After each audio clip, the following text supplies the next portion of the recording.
ധാര ചെയ്താൽ മതി, വയറിളക്കം നിൽക്കും.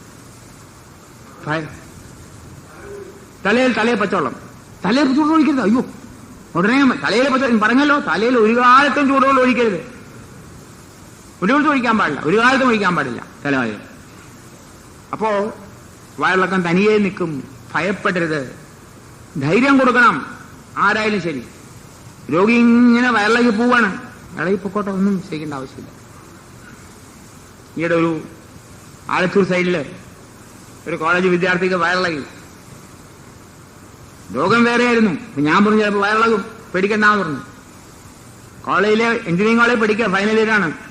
അയാൾക്ക് എപ്പോഴും വിചാരം മരിക്കണമെന്ന് വിചാരം, ആത്മഹത്യക്കുള്ള പ്രവണതയാ.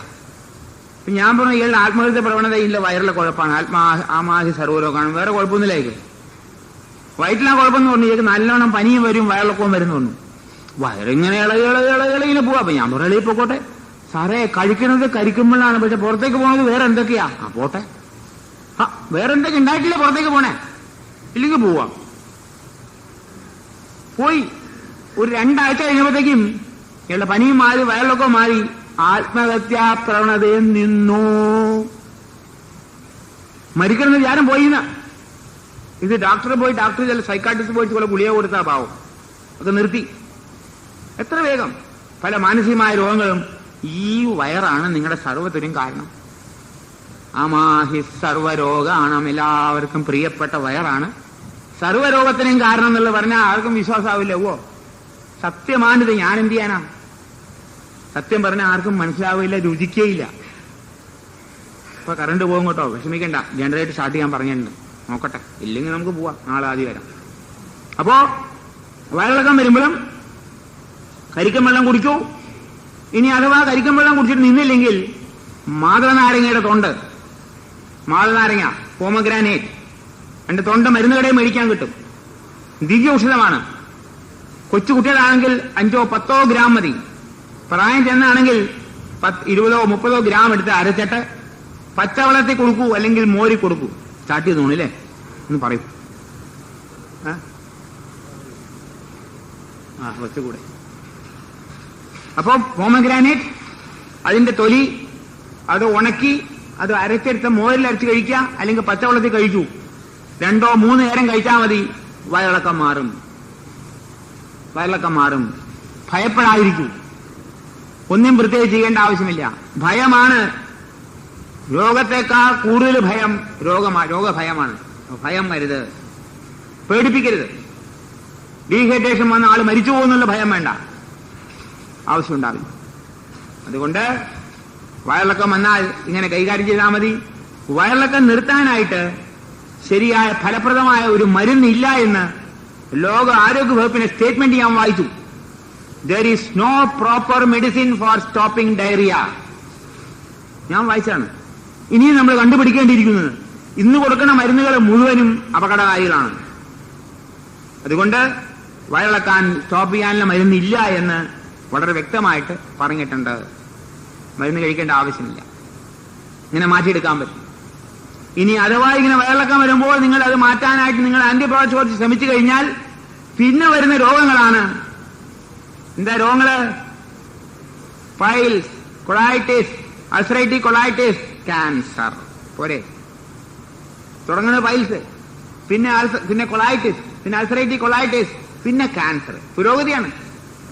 അപ്പൊ മാരകമായ രോഗങ്ങളിലേക്ക് പുരോഗതി ഉണ്ടാവും.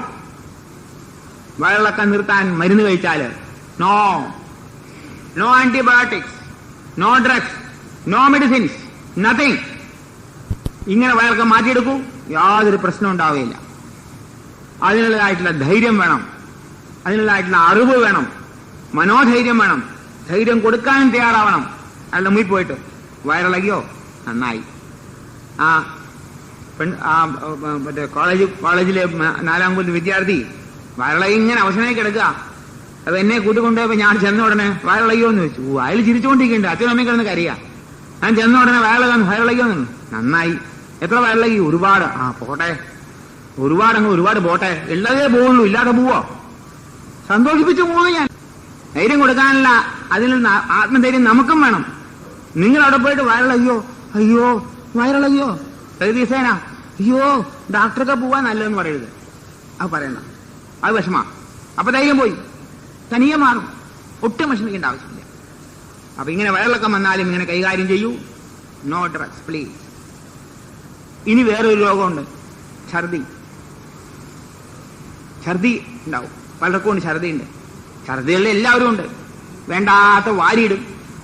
ഇങ്ങനെ സ്വാഹ സ്വാഹ എന്നുള്ള വരുമ്പോൾ കാലത്ത് എന്നിട്ടാ വൈകുന്നേരം ആകുമ്പോഴത്തേക്കും ഒന്നും ദഹിച്ചിട്ടില്ല. കാലത്ത് കിടന്ന പുട്ടും കിടലും ദഹിച്ചിട്ടില്ല. അതിനു മുമ്പ് വേറെ ഒന്ന് കഴിച്ചു. അതിനു മുമ്പ് ചോറുണ്ടു, അതും ദഹിച്ചില്ല. അതിനു മുമ്പ് മുന്നേ കോഫി ബ്രേക്ക്, ടീ ബ്രേക്ക്, വൈകുന്നേരം എല്ലാം കഴിച്ചു. അവസാനം രാത്രിയെല്ലാം ഊണും കഴിഞ്ഞിട്ട് വയറിങ്ങനെ കടന്നിങ്ങനെ വെപ്രാളം ഉള്ളിക്കിടന്ന് കൊളകൊളോന്നാവണു. ഇതെല്ലാം ഛർദി തുടങ്ങി. ഛർദി തുടങ്ങാൻ കാരണം എന്താ? ഈ ആമാശയം പറയും, ഇതെല്ലാം ഞാൻ കൈകാര്യം ചെയ്യാൻ എന്നെ കൊണ്ട് വയ്യ. ഇത് അഥവാ കൈകാര്യം ചെയ്താൽ തന്നെ ഇത് ഞാൻ കുടലിലേക്ക് വിടുകയില്ല. കുടലിൽ ചെന്നാൽ അതിലും കൂടെ അപകടമാണ്. എന്റെ സ്നേഹിതന്മാരെ ഒരുപാടുണ്ട്, വൻകുടലും ചെറുകുടലും. അവരെ നശിപ്പിക്കാനല്ല ഞാൻ ഇരിക്കുന്നത് ഇവിടെ. എനിക്ക് വേറെ ധർമ്മമുണ്ട്. I will do my duty. അപ്പൊ ജീവൻ ഓർഡർ കൊടുക്കും, ത്രോ ഇറ്റ് അവേ എന്ന് പറയും. അതാണ് ഛർദി, വേറെ ഒന്നുമല്ല, ജീവന്റെ ഓർഡറാണ്. അപ്പൊ മനം മരിച്ചില്ലേ പറ്റായ ഛർദി തുടങ്ങായി. ഛർദിച്ച് മുഴുവൻ പൊക്കോട്ടെ, പേടിക്കൊന്നും വേണ്ട. വേണ്ടാതെ കഴിച്ചിട്ടല്ലേ. ഛർദിക്കുന്ന സാധനം നല്ല സാധനമൊന്നുമല്ല കേട്ടോ. ഛർദിക്കുന്ന സാധനത്തിന്റെ അതിന്റെ സ്മെല്ല് അടുത്തിരിക്കുന്ന ആൾക്കാർക്ക് പോലും സഹിക്കാൻ പറ്റില്ല. അയ്യോ ഞാൻ ലഡ്ഡു കഴിച്ച് ഛർദിച്ചു പോയി, ജിലേബി ഛർദിച്ചു പോയി എന്ന് പറയരുത്, പായസം ഛർദിച്ചു പോയി എന്ന് പറയരുത്. പായസം എല്ലാം പോണത് ഛർദിച്ചു പോണത്, പുളിച്ചത് കെട്ടി വൃത്തികെട്ട സാധനമാണ് പുറത്തേക്ക് പോണത്. മുഴുവൻ പോകട്ടെ, ക്ലീൻ ആവട്ടെ. ഛർദിക്കാൻ സഹായിക്കൂ. കാഞ്ഞ വെള്ളം കഴിക്കൂ, ഛർദിച്ച് കളയൂ, പോവും, മുഴുവൻ പോട്ടെ. പേടിക്കൊന്നും വേണ്ട. ആമാശയം പുറത്തേക്കൊന്നും വരുമൊന്നുമില്ല. ഛർദിച്ച് ആമാശയം പുറത്തേക്ക് വരുന്നില്ല. അപ്പോഴും ഛർദിക്കുമ്പോൾ വെള്ളം കുടിക്കുക, ഛർദിക്കുക. ചിലപ്പോൾ വെള്ളം കുടിച്ചാൽ ഉടനെ ഛർദിക്കും. ഛർദിക്കട്ടെ, അതുകൊണ്ടെന്താ വരാൻ പോണേ. കുറെ കഴിഞ്ഞാല് ദാഹം തോന്നും. ആ സമയത്തും കണ്ടമാനം ദാഹം, പിള്ളേരാകുമ്പോൾ ദാഹം തോന്നുവാണെങ്കിൽ ചൂടുവെള്ളം കൊണ്ട് മേത്തെല്ലാം കഴുകൂ. അപ്പൊ ദാഹം നിൽക്കും. ശരീരം ആ ശാസ്തി വരുമ്പോഴും നമ്മുടെ ത്വക്ക് ജലം വലിച്ചെടുത്തോളും. ഇന്നെന്താ പോവില്ലേ കറണ്ട്? അറിയില്ല.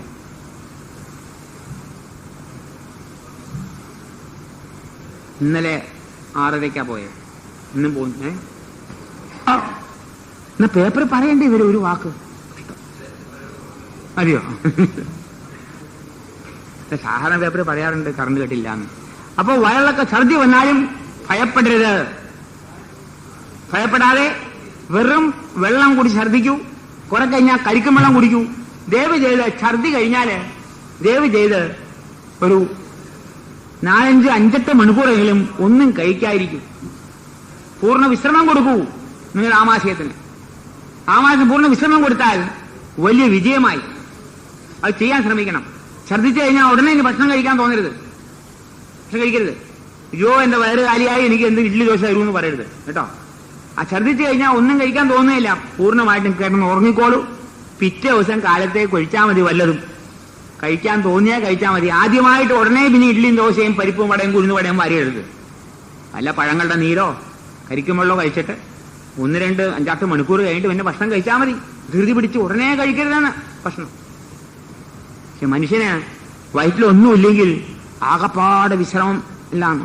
ഒരു തവണ ഞാൻ ഡൽഹിക്ക് പോകുമ്പോൾ, ഞാൻ ഫാമിലിയായിട്ട് പോവായിരുന്നു. ആദ്യകാലങ്ങളിൽ ട്രെയിനിലാണ് പോവുക. അപ്പൊ മദ്രാസിൽ നിന്ന് ട്രെയിൻ കയറി. അന്ന് മദ്രാസ് വരെ വണ്ടി കയറണം. പിന്നെ അവിടുന്ന് മദ്രാസിൽ നിന്ന് ആദ്യം പോകണം, പിന്നെ വേറൊരു വണ്ടി മാറി കയറണം. അപ്പൊ അത് കയറി ഞങ്ങൾ ഇരിക്കുകയാണ്. ഇപ്പൊ വിജയവാഡ വരെ 250 മൈലുണ്ട്,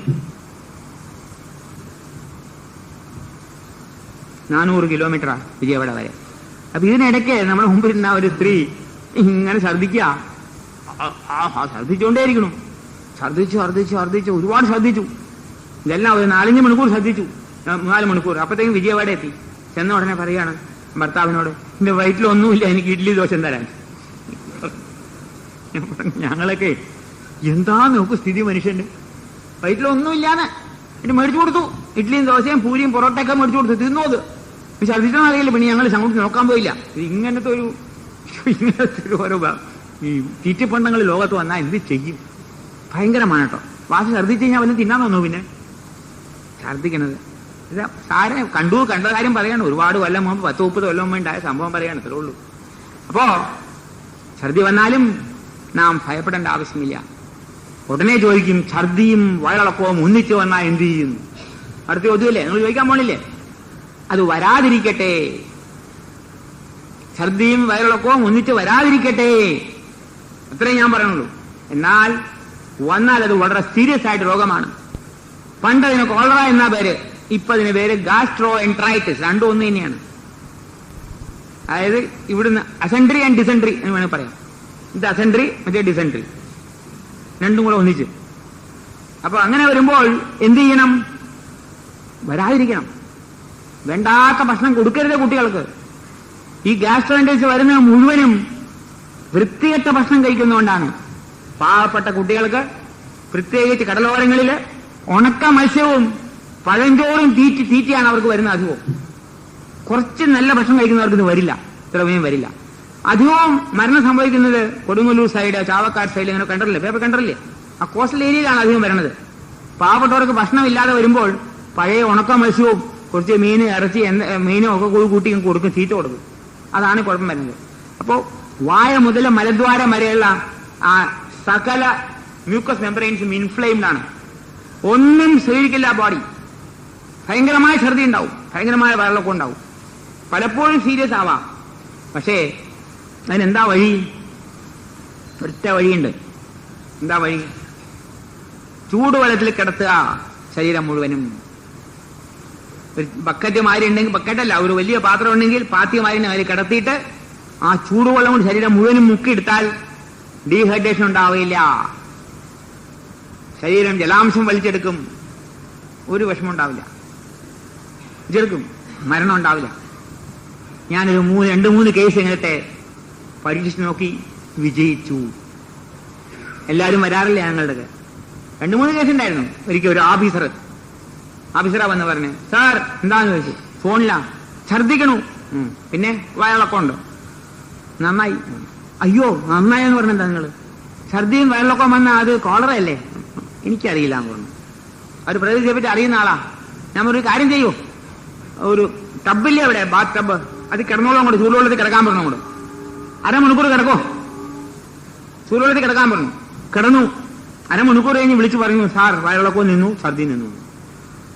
ഒറ്റയടി കൊണ്ട് കഴിഞ്ഞു. എത്ര എളുപ്പം അറിയാമോ? ബോഡി മുഴുവനും അബ്സോർബ് ചെയ്തു, ഡീഹൈഡ്രേഷൻ പോയി, എല്ലാം മാറി.